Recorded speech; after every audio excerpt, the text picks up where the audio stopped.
Hey everybody, I'm Josh, and this is the weekly update for Redeeming Grace Church. It's February 1st of 2021, and I just want to thank Justin McGeary for preaching for us yesterday. He did a wonderful job of closing out our Why We Exist series with the We Exist to Share the Gospel. Really did appreciate how he handled the text and how he encouraged and challenged us in that series or in that message. And it was super helpful for me because Bree and I were in Alabama for a couple of days doing a training for our adoption. We're adopting a little girl from Haiti. And so it was really good for us to focus in on that training and not have to worry about getting a message ready for Sunday. And so thank you, Justin, for doing that. We really were blessed by your work and your tone and the way you challenged us and encouraged us with the word yesterday. And it closed out our Why We Exist series, which was meant to be kind of a recalibration of our church into what we are and who we want to be and what our priorities are gonna be. And so it was really a good month. We'll kick off our Genesis series next Sunday. And just one quick word on the adoption. Thank you for those of you that have been a part of this. It's been so encouraging as we have pursued this for now almost 7 years, pursued this adoption in Haiti of a little girl. We have been so encouraged by your generosity. Many of you have kicked in to help us financially. You've been praying for us. You've been partners in this.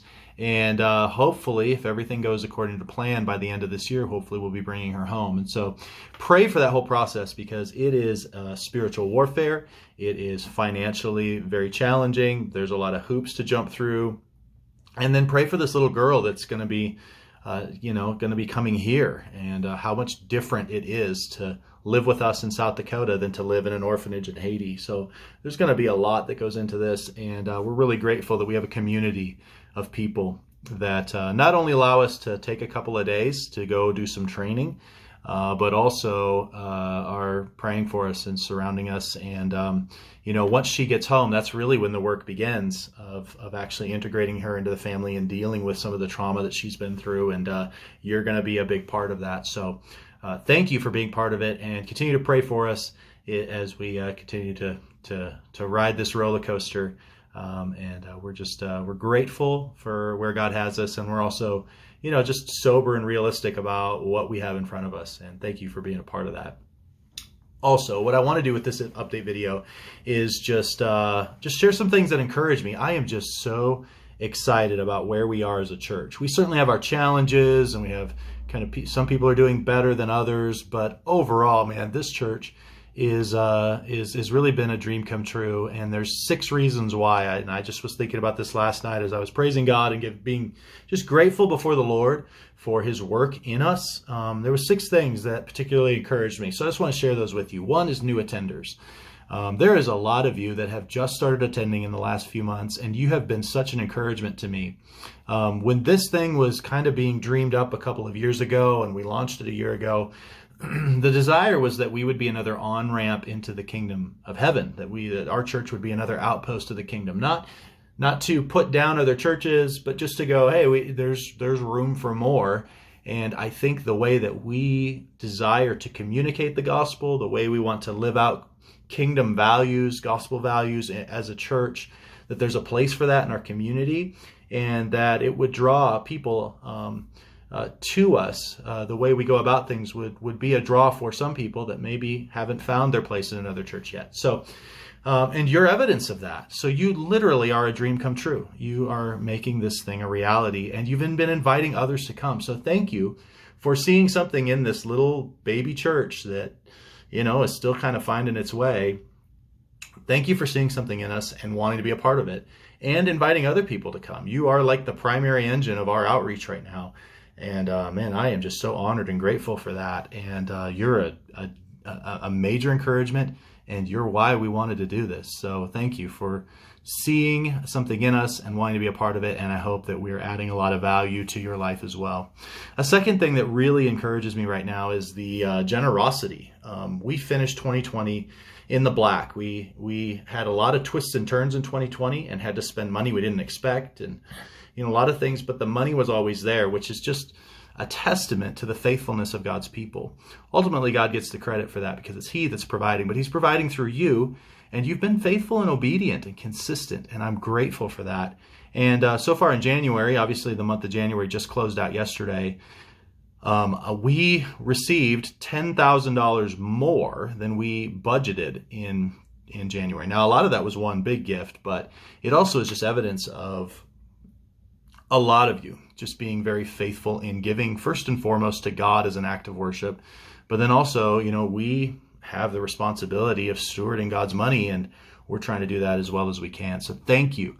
The generosity of our church finances is not something that we have to really worry much about. We can do as much ministry as we want without fear of the finances at this point. And I'm really grateful for your ability to do that. And if you want to jump in, the more financial resources we have, the more that we can accelerate this and the more that we can give to missions. So if you want to jump in and just continue to see the growth of our generosity increase and be a part of it, rgcrc.org, there's a place to give one time or on a recurring basis. But I'm just so encouraged by the fact that the finances are there, God's people are being faithful, and thank you. It's really nice to know that we can take on as much ministry as we're able to without fear of going broke and closing down. So thank you.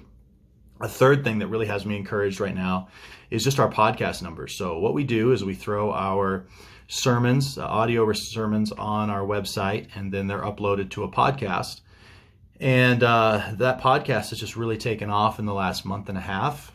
We yesterday had 398 people, just yesterday, unique subscribers hit our podcast looking for new content. So we have, that was probably about 150 in the middle of January. So we have, I think by my math, and maybe I'm wrong here, had 3 to 4 new subscribers every day for the last probably month and a half or 2 months.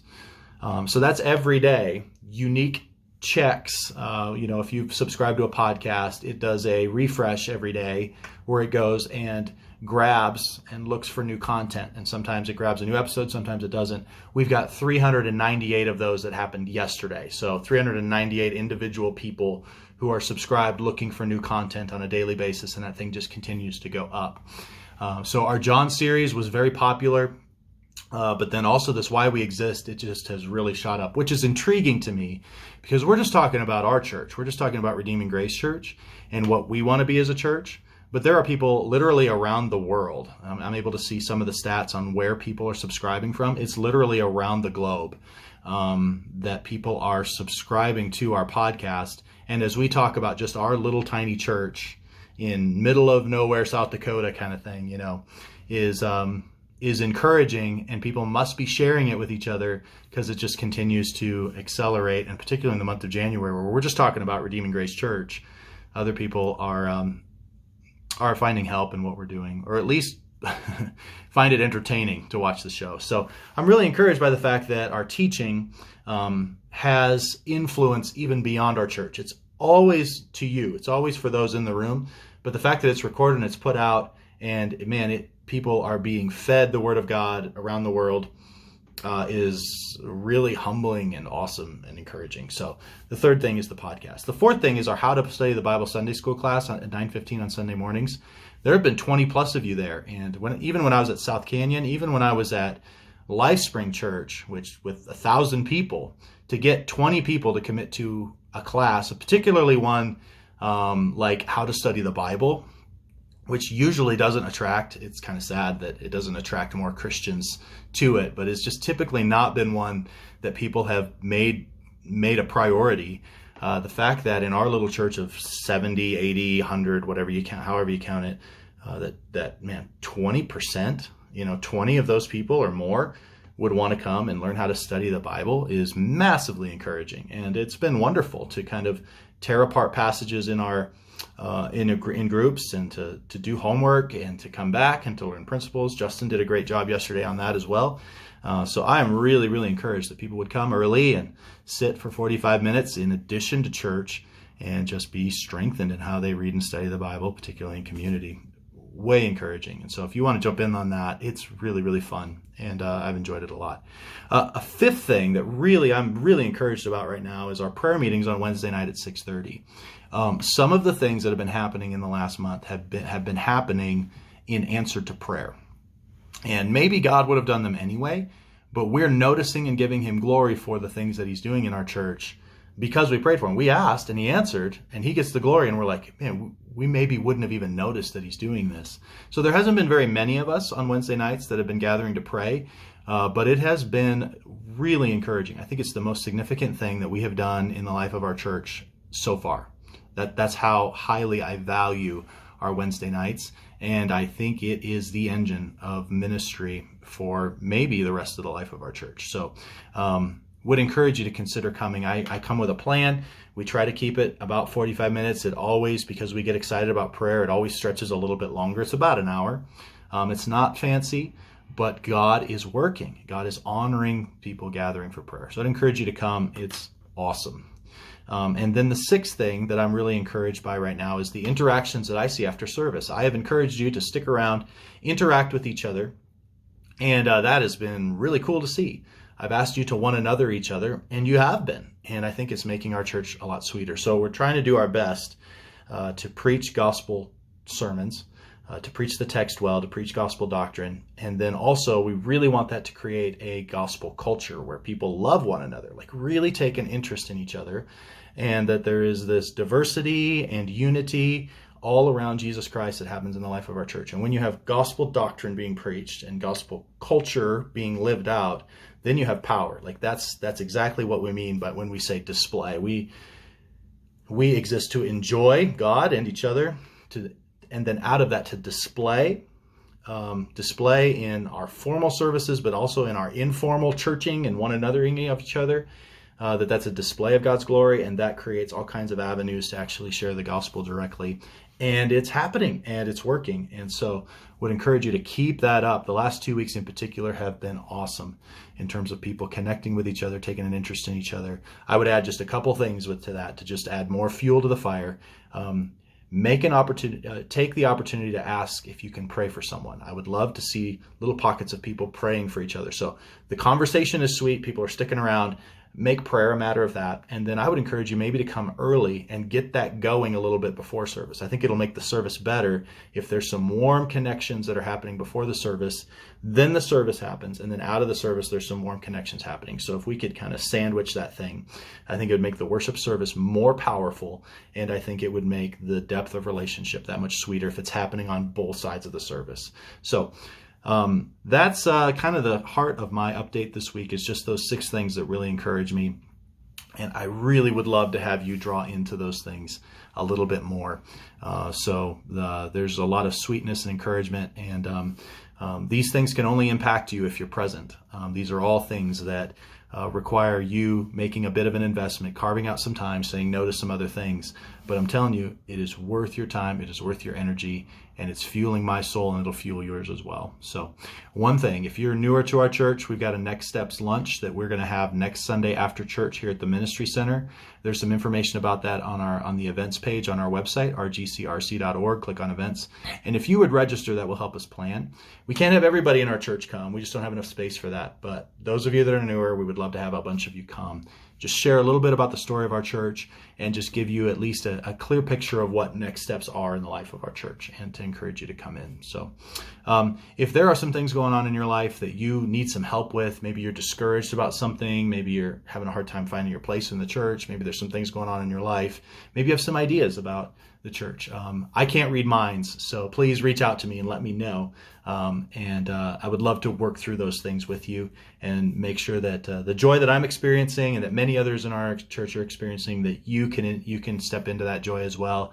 But I need you to let me know. I'm going to try to engage with people wherever I can, but there's enough going on that I can't read minds. And so if you need some help with something, or you want to meet or have a conversation, I really do want to help you, and would encourage you to let me know if there's some way that I can help you enjoy our church more, enjoy God more, and be part of things a little bit more. So God bless you. Thanks for taking a few minutes to watch this, and I hope to catch up with you sometime this week. Bye.